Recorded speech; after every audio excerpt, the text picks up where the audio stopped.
Chapter 17. In the Course of a Lifetime.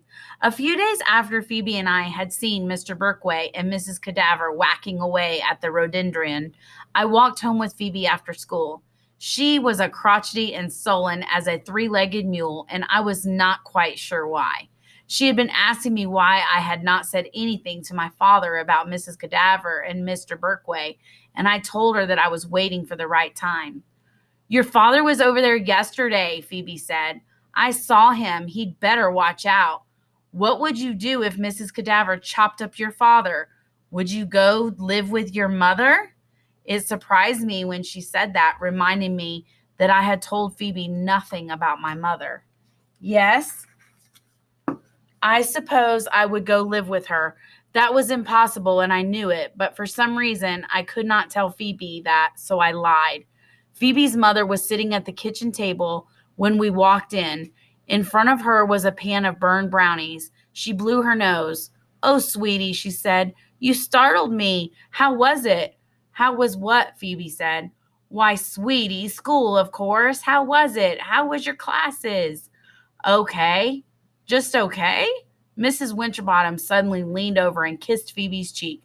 "I'm not a baby, you know," Phoebe said, wiping off the kiss.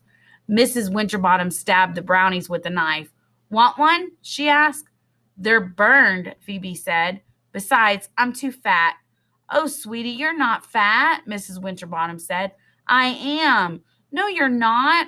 "I am, I am, I am," Phoebe shouted at her mother. "You don't have to bake things for me. I'm too fat. And you don't have to wait here for me to come home. I'm 13 now." Phoebe marched upstairs. Mrs. Winterbottom offered me a brownie, so I sat down at the table. What I started doing was remembering the day before my mother left. I did not know it was to be her last day home. Several times that day, my mother asked me if I wanted to walk up in the fields with her. It was drizzling outside, and I was cleaning out my desk, and I just did not feel like going. "Maybe later," I kept saying. When she asked me for about the 10th time, I said, "No, I don't want to go. Why do you keep asking me?" I don't know why I did that. I didn't mean anything by it, but that was one of the last memories she had of me, and I wished I could take it back. Phoebe's sister, Prudence, stormed into the house, slamming the door behind her. "I blew it. I just know it," she wailed. "Oh, sweetie," her mother said. "I did," Prudence said. "I did, I did, I did." Mrs. Winterbottom half-heartedly chipped away at the burned brownies and asked Prudence if she would have another chance at cheerleading tryouts. "Yes, tomorrow, but I know I'm going to blow it," her mother said. "Maybe I'll come along and watch." I could tell that Mrs. Winterbottom was trying to rise above some awful sadness she was feeling, but Prudence couldn't see that. Prudence had her own agenda, just as I had my own agenda that day. My mother wanted me to walk with her. I couldn't see my own mother's sadness. "What?" Prudence said. "Come along and watch?" "Yes, wouldn't that be nice?" "No," Prudence said. "No, no, no, you can't. It would be awful." I heard the front door open and shut, and Phoebe came in the kitchen waving a white envelope. "Guess what was on the steps?" she said. Mrs. Winterbottom took the envelope and turned it over and over before she slowly unsealed it and slipped out the message. "Oh," she said. "Who is doing this?" She held out the piece of paper. "In the course of a lifetime, what does it matter?"